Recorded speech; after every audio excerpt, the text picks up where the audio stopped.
So your second is capital requirement. There are two types of capital required for a business. One is fixed capital. Fixed capital म्हणजे काय? जोपर्यंत company तोपर्यंत पैसे लागणार आहेत. Why is required fixed capital? Fixed capital is required for constructing the building, for procuring the plant and machine. For that purpose, we require fixed capital. So business मध्ये fixed asset साठी जो पैसा असतो तो fixed capital आहे. म्हणजे ते capital तुमच्या कंपनी जोपर्यंत चालू तोपर्यंत तुमच्याकडे राहणार आहे. ओके, ते परत करायचं नाहीये, कंपनी चालू आहे. ते कोणतं कॅपिटल आहे? Fixed capital.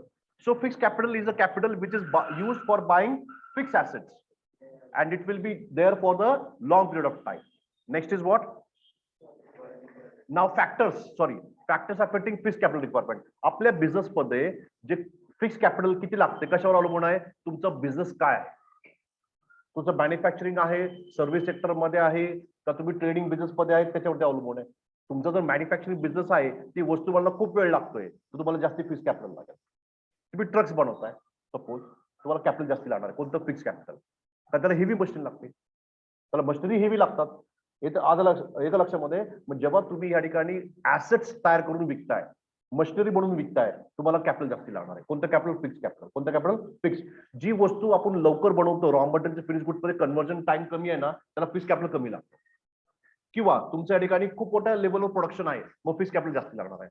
जसं चित्रेची बंधूची फॅक्टरी आपण बघितली, त्या ठिकाणी मशिनरी खूप मोठा सेटअप आहे, मशीन सेटअप खूप मोठा आहे, ऑटोमॅटिक मशीन, त्या ठिकाणी फिक्स कॅपिटल जास्त लागणार आहे. मग nature of business, size of business आणि scope of business are the important factors that will determine your fix capital requirement. Next is what? Extent of lease or rent.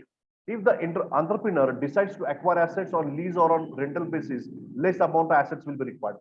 जर machine विकत घ्यायची नाहीये, भाड्याने आपल्याला या ठिकाणी काम चालतंय, तुम्हाला फिक्स कॅपिटल कमी लागेल.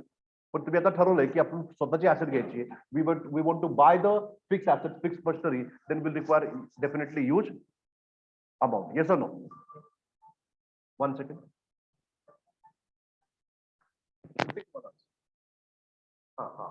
ग्रुपवर टाकूया. Yes. Then arrangement of subcontract. जर आपल्याला दुसरीकडं आपण ऑर्डर घेतलेली आहे आणि ती आपण दुसऱ्याला पास ऑन केली आहे, आपण फक्त मध्ये कमिशन घेतोय, मग तुम्हाला फिक्स कॅपिटल कमी लागेल.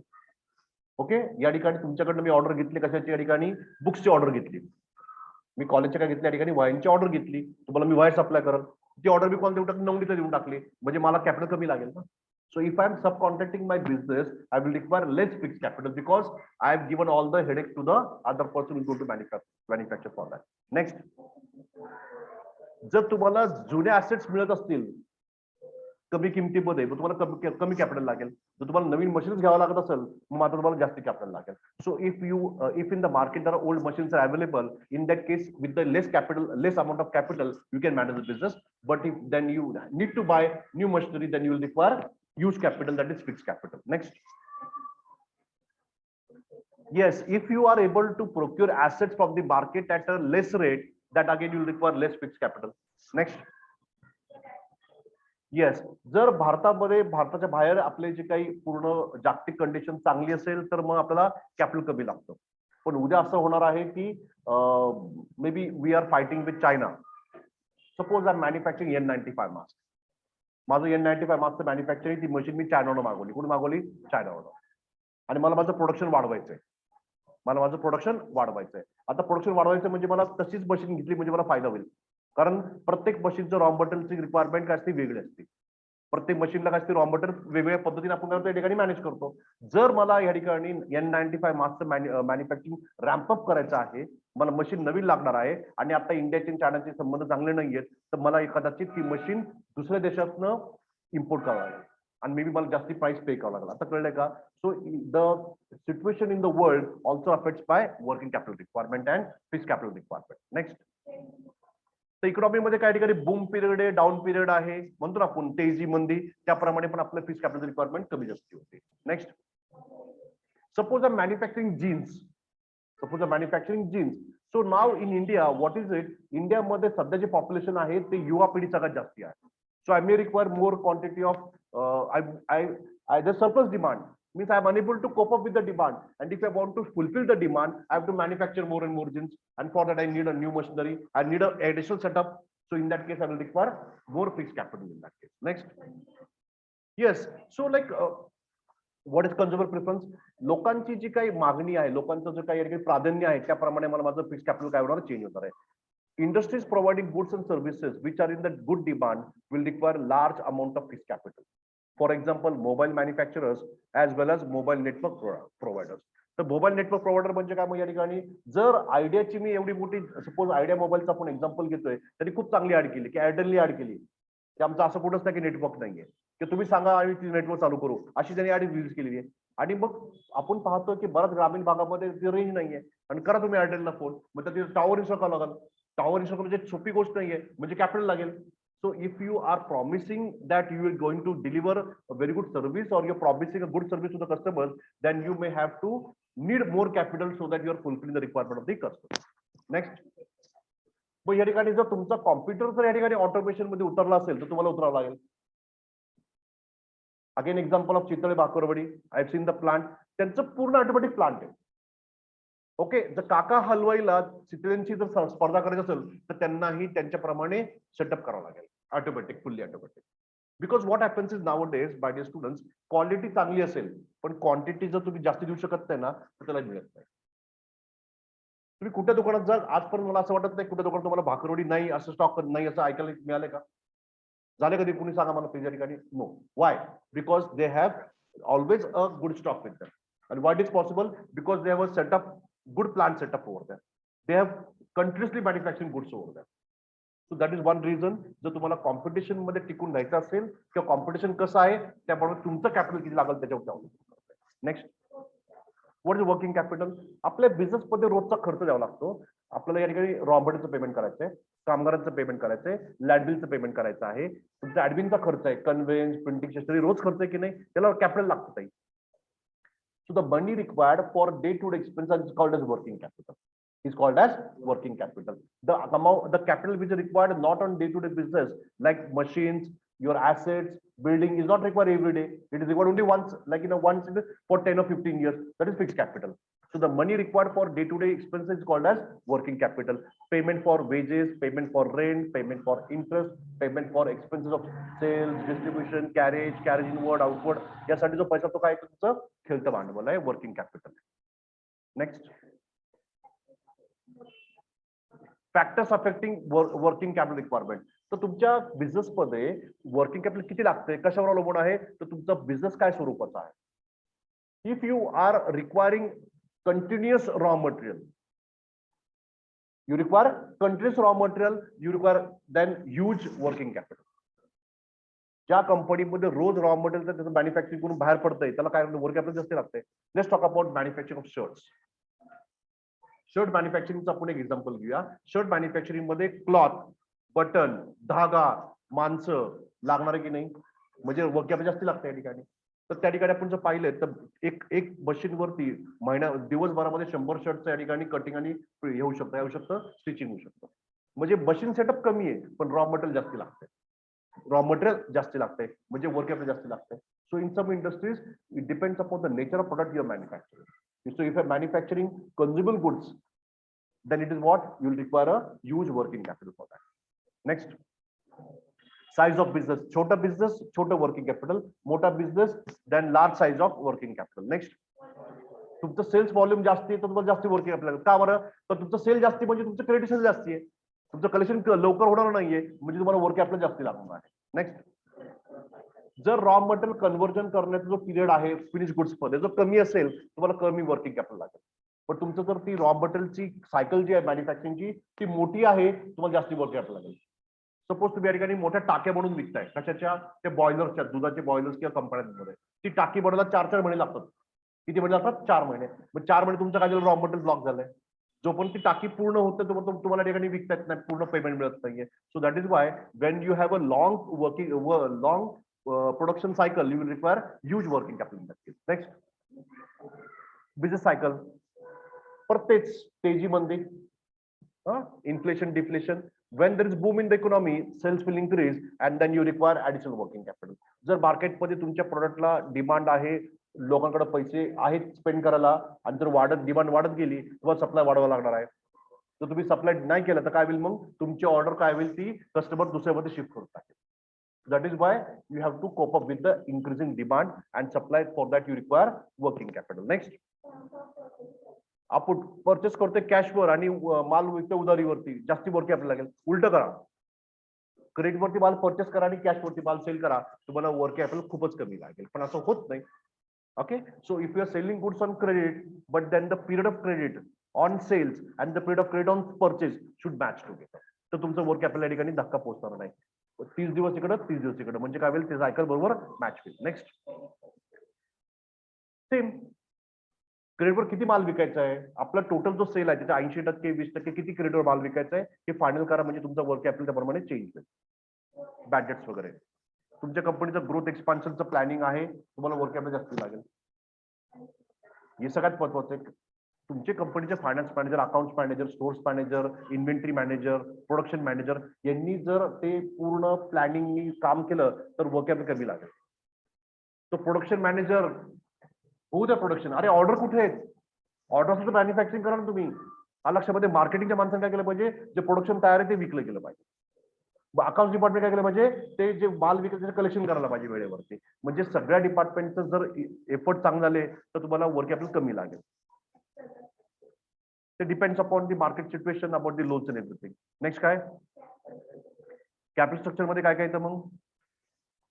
Yes, so 1.4.2 components of capital structure. So what is capital structure. Capital म्हणून आपण काय काय उभं करू शकतो, काय काय आपल्याला मिळू शकतं. सगळ्यात पहिलं काय, इक्विटी कॅपिटल. दुसरं काय, प्रिफरन्स कॅपिटल. तिसरं काय, तुम्हाला सांगायची गरज नाही, reserve, journal reserve. Reserve fund म्हणजे काय, रिटर्न अर्निंग, म्हणजे अर्निंग्स रिटेन केले. आपण युजली काय करतो ठिकाणी, प्रॉफिट परत देतो की नाही, प्रॉफिट काय करतो, वाटून टाकतो डिव्हिडंड म्हणून. पण आपण सकाळी पण शिकलोय, काय शिकवलं तुम्हाला मी, की अनेक वर्षा प्रॉफिट आपण करतो रोज रोज बाजूला काढून देतो प्रत्येक वर्षी, आणि ते काय तुमचं रिटेन अर्निंग आहे. अर्निंग्स रिटेन केले, डिस्ट्रीब्यूट नाही केले, केलंय पण थोडं ठेवलेलं आहे. सो जो प्रॉफिट होता त्यातला आपण काय 10% 20% रिझर्व्ह म्हणून मेंटेन करतो, ते काय तुमचं रिटर्न अर्निंग आहे. कळलं रिटर्न अर्निंग म्हणजे काय. नेक्स्ट पुढे काय, आता हे झालं आपलं स्वतःचं बरं का, 1 2 3. हे 1 2 3 काय आपलं स्वतःचं कॅपिटल आहे. आता तुझं आलंय ते डेप्ट कॅपिटल, म्हणजे बॉरोड कॅपिटल. बॉरोड कॅपिटल म्हणजे डेप्ट कॅपिटल. जे कॅपिटल तुम्ही बॉरो केलं तुम्हाला परत करायचं त्याला आपण डेप्ट कॅपिटल म्हणतो किंवा बॉरोड कॅपिटल म्हणतो.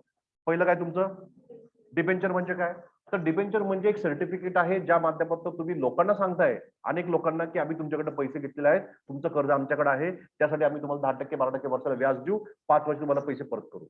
So debenture is a certificate certifying a certificate of indebtedness issued by the company to the all people who have given the money as debentures, and that will be carrying a fixed rate of interest and the date of maturity when the debenture will be paid back to you.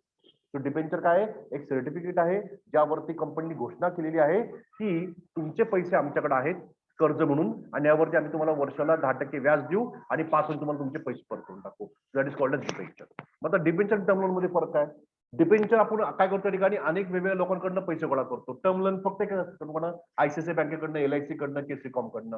म्हणजे debenture साठी आपला काय या ठिकाणी खूप public कडनं आपण गोळा करू शकतो. टर्म लोन मात्र एकच फायनान्शियल किंवा 2 किंवा 3 मॅक्झिमम फायनान्शियल इन्स्टिट्यूशन. हा सगळ्यात मोठा ऍडव्हान्टेज आहे. काय की आपण लोकांपर्यंत जास्ती पोहोचून या ठिकाणी फंड गोळा शकतो. जर आपली फाईल या ठिकाणी बँकेत पास होत नसेल, तर फिजिबल रिपोर्ट नसेल, तर we can go to the public to collect the debenture. Next, term loan झालं की झालं पहिले चॅप्टर समजलं. Yes, 2 minutes break.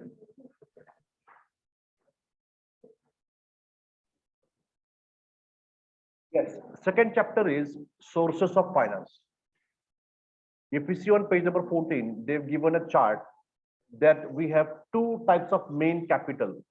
What is that? Owned capital म्हणजे स्वतःचं कॅपिटल, आणि दुसरं काय मग बॉरोड कॅपिटल. बॉरोड कॅपिटल म्हणजे काय, ते कॅपिटल आपल्याला पुन्हा परत करायचं आहे, ते पैसे परत करायचे लोकांचे. ते कोणतं कॅपिटल आहे, बॉरोड कॅपिटल. आणि कोणतं कॅपिटल आहे, ओन्ड. ओन्ड म्हणजे आपलं स्वतःचं भाग. In that we have first is shares and then we have return earnings. Shares मध्ये 2 प्रकारचे, कोणते शेअर्स आहेत, इक्विटी शेअर्स, आणि दुसरं कोणतं आहे, प्रिफरन्स शेअर्स. साधे शेअर्स आणि प्राधान्य शेअर्स, प्रिफरन्स शेअर्स. आणि दुसरं काय मग आपलं रिटर्न अर्निंग्स. काय ते म्हणजे काय, रिझर्व्ह सरप्लस, जनरल रिझर्व्ह, हे काय तुमचं return earnings. So we have own capital in the form of shares. Then in the shares we have equity shares, preference shares, and other we have is return earnings. What is return earnings?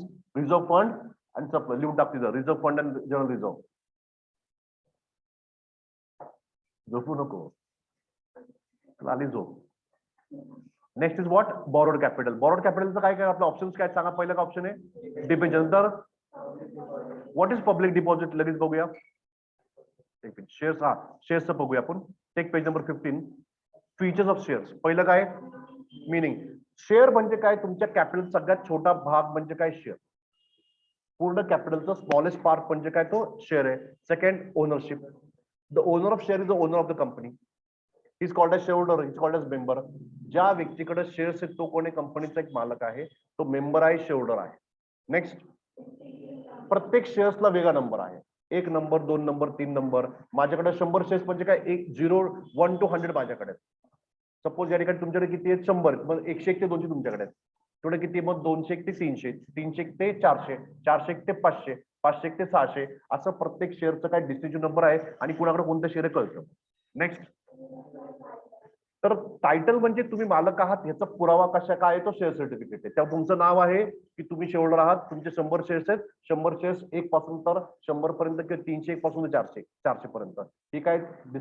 एक specifically एक ownership title तुम्हाला दिलेलं आहे share सर्टिफिकेटच्या माध्यमातून की तुम्ही आमच्या कंपनीचे मेंबर आहात. तुमचा शेअरहोल्डर नंबर आहे, तुमचा लेजर पोल नंबर आहे, तुमचे एवढे शेअर्स आहेत, हा शेअर सर्टिफिकेट नंबर आहे आणि तुमचे शेअर्स अमुक पासून अमुक पर्यंत आहेत.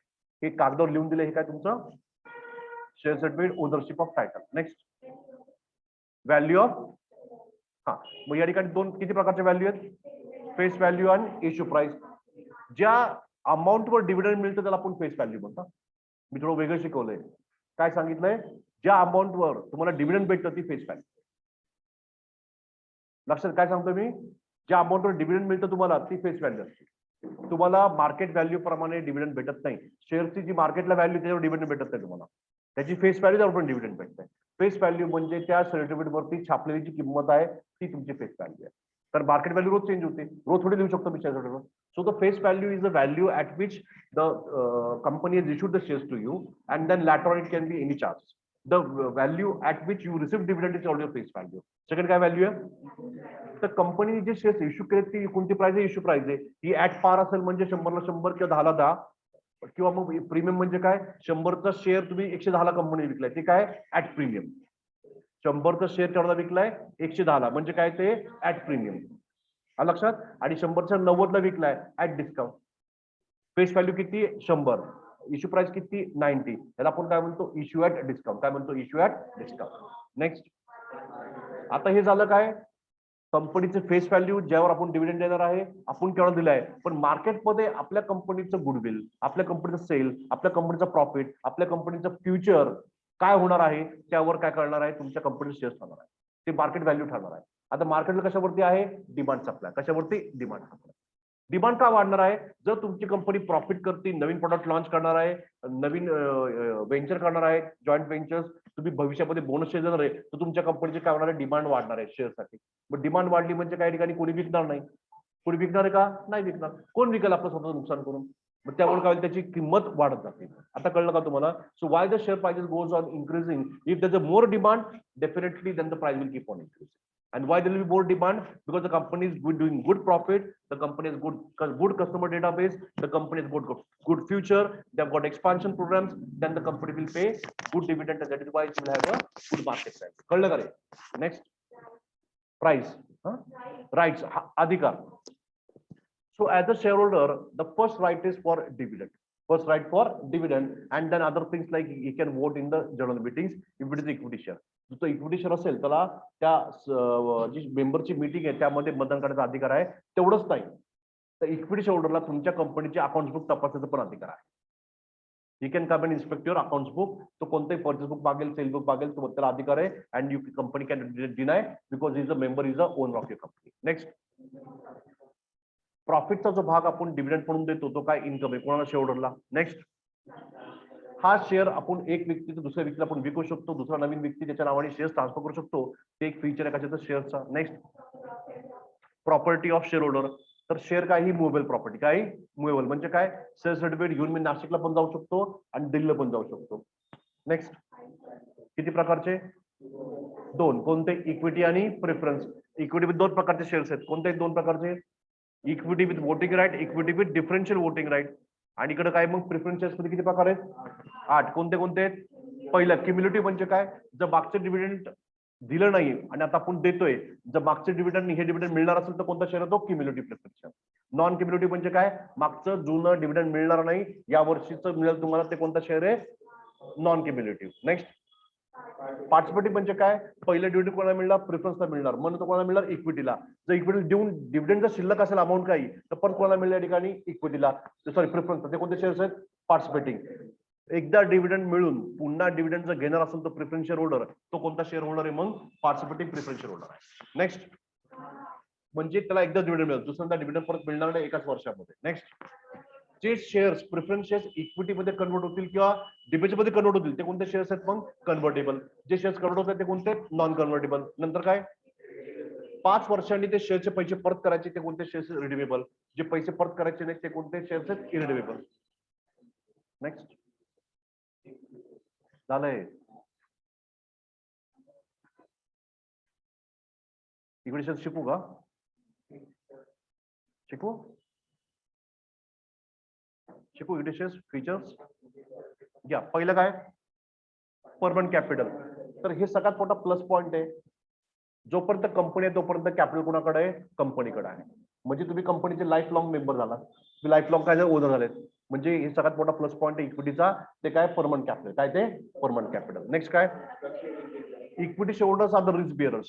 यांना जास्त डिव्हिडंडची अपेक्षा आहे आणि यांना डिव्हिडंड फिक्स मिळत नाही. यांना डिव्हिडंड फिक्स मिळतं का? नाही. ते कशावर अवलंबून आहे? प्रॉफिटवर अवलंबून आहे. So the dividend payable to equity shareholders is entirely depends upon the quantum of profit earned by the company, and then the shareholders will get extra dividend if they are getting extra profit from the company. Next, अधिकार. पहिला अधिकार काय? Right to vote, right to share in profit, right to inspect books and right to transfer shares. 4 अधिकार आहेत. Dividend मिळालं पाहिजे, ते मालक आहेत, अकाउंटचे बुक तपासू शकतात आणि शेअर ट्रान्सफर करू शकतात. नेक्स्ट, पण एकच आहे, ह्यांना डिव्हिडंड मागताना प्रिफरन्स नाही. पहिलं कोणाला मिळेल डिव्हिडंड? प्रिफरन्सला, आणि जर शिल्लक आलं तर कोणाला मिळणार? मग इक्विटीला. नेक्स्ट, हा, हे तर सगळ्यात मोठा प्लस पॉइंट आहे. Because they are risk bearers, they have the power of controlling. What is the power of controlling? Believe me, जर इक्विटी शेअरहोल्डर ठरवलं की हा कंपनीचा डाटा अमाऊंट नकोय, तर तो डाटाला त्या ठिकाणी राजीनामा द्यावा लागेल. प्लीज, जर रिलायन्स कंपनी सगळ्यांनी जर ठरवलं शेअरहोल्डरनी की त्या अनिल अंबानीला, मुकेश अंबानीला काढून टाकायचंय, काढू शकतो. Yes, that is the power of equity shareholders. का त्यांचा पैसा आहे. आणि ह्याला आपण काय म्हणतो? मायनॉरिटी. काय म्हणतो? मायनॉरिटी.